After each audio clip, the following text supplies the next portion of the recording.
Hey, what's going on, my fellow idiots? Welcome back for another episode of Idiot Proof Cooking. So I've got 2 words for you today. Lemon butter cake. Okay, so I have 3 words for you today. Lemon butter cake. What is it? It's a cake that's both lemony and buttery.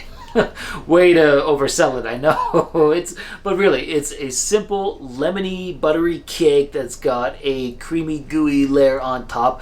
It is absolutely delicious. Like, seriously, this might be one of the most delicious things I've made on the channel yet. And that's saying something because we've made a lot of delicious, fun things on this channel. And what's the best part about it? It is super easy to make. So let's get into making it because I know you're going to love this. I mean, well, hold on. If you don't like lemon, guaranteed you'll hate this. But if you do like lemon, then this is for you because it is fantastic. So let's get into it.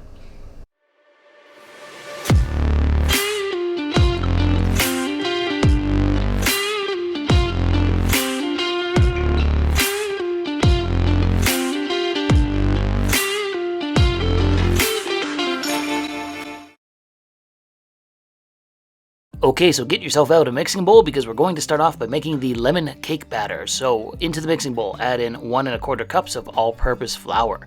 Next in is 1 teaspoon of baking powder, and then last but not least, we're going to add in a 1/4 teaspoon of kosher salt. Into the bowl it goes. From there, get your trusty whisk and then just whisk all the dry ingredients together until they're thoroughly combined. Once you've done that, set that bowl aside and get yourself another mixing bowl. You end up using a lot of dishes when you bake. I seem to always fill up my kitchen sink.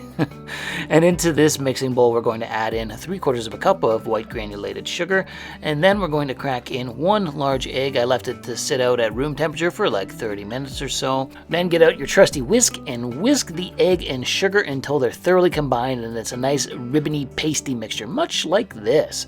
Once that's done, it's time to add in some butter, specifically a 1/2 cup of melted unsalted butter, so into the bowl it goes. And then, much like the last step, you're going to use your whisk to combine this all together. Whisk it for 30 seconds or so. Next in is some vanilla paste. I bought vanilla paste again. I went out and got some, so no more vanilla extract. I'm going to add in a tablespoon of vanilla paste, and then it's time to add in some lemon, because this is lemon cake after all. So get out your microplane zester, and we're going to use the zest of 2 large lemons. There's going to be a lot of lemon zest in this, but that's going to give it a nice lemony flavor. And don't forget to scrape the back part of your microplane zester because a lot of the zest will end up there. So once you've zested the 2 lemons, cut one of them in half because we're going to use some of its juices. So cut 1 large lemon in half and we're going to squeeze the juice of it into the cake batter. Again, just to give it a even more lemony flavor.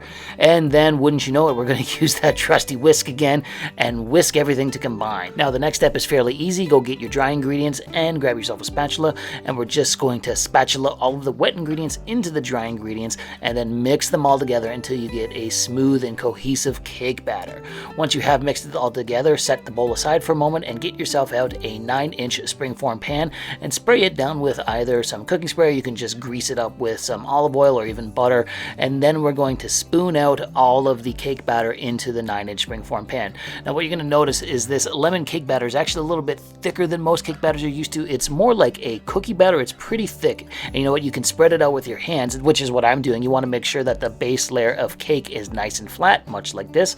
Once you've done that, set that aside because it's time to make the gooey, buttery, creamy layer. So into a mixing bowl, we're going to add in 8 ounces of softened cream cheese. Now we're just going to smash it up here with my electric hand mixer, and really you should plug your electric hand mixer in if you want to use it.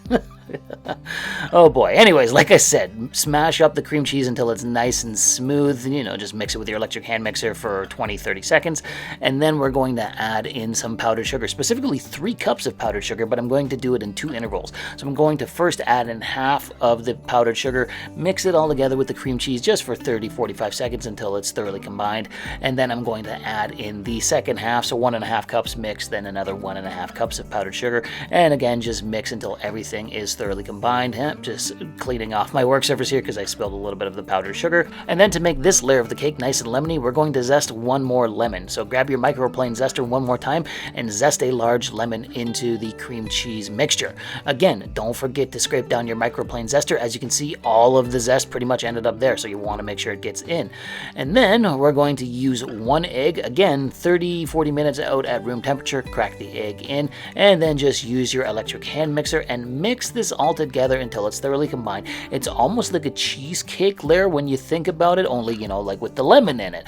Then we're going to go get our cake batter again, and we're going to spatula this creamy layer of cream cheese and sugar and lemony goodness on top of the cake layer, and then just use a spoon or your spatula again and spread this all out. Now what I would recommend you do is get yourself a small baking sheet, throw the springform pan on top of it because they have a tendency to leak, and preheat your oven to 350 degrees Fahrenheit because it's time to bake this for anywhere from 35 to 40 minutes until it comes out nice and golden brown and there's a nice crispy like layer on top of it. Look at how gorgeous that is. Now what we're going to do is let this cool down for the next 2.5 to 3 hours, and during that time the center is going to sink in a little bit and set. After about 2.5 hours, it's time to take this out, so I'm just going to use my offset spatula and run it along the outside of the springform pan, take it off, and look at that, we've got ourselves a gooey buttery lemon cake. Let's cut into this. Look at this thing. Oh man, it smells rich and lemony, and look at it, it's nice and creamy. Oh my god, here we go. Here's the slice, and it came out perfectly. Let's give you a close-up shot. Look at that base layer of cake and then the gooey layer on top, the creamy buttery layer. Oh my god, look at how gorgeous this is. I can't wait to try it. It turned out perfectly. Now one final step, I'm just going to dust a little bit of powdered sugar on top for a little added sweetness. Not that it really needs it, but it also looks really pretty with a small dusting of powdered sugar. Look at how beautiful that is. So anyways, let's go in for the taste test. Alright, let's go in here. I'm excited to try this. Look at that, it's nice and gooey and cakey. Oh brother, and wow, yeah, that was spectacular. The cake was nice and cakey and moist, and the creamy buttery lemon layer was just amazing. Oh, does Rose not want to try it today? That is shocking. That is shocking. You know what? Hold on. Let's try one more time here. Ah, there we go. She was just a little nervous or something. And does she like it? Well, Rose, is it good? There it is. Oh yeah, she's excited. We got the thumbs up. Well guys, that was a lot of fun to make. I hope you liked what you saw here today. If you did, why don't you drop me a comment, like the video, or even subscribe to the channel. Thanks again for watching Idiot Proof Cooking, and we'll see you again soon.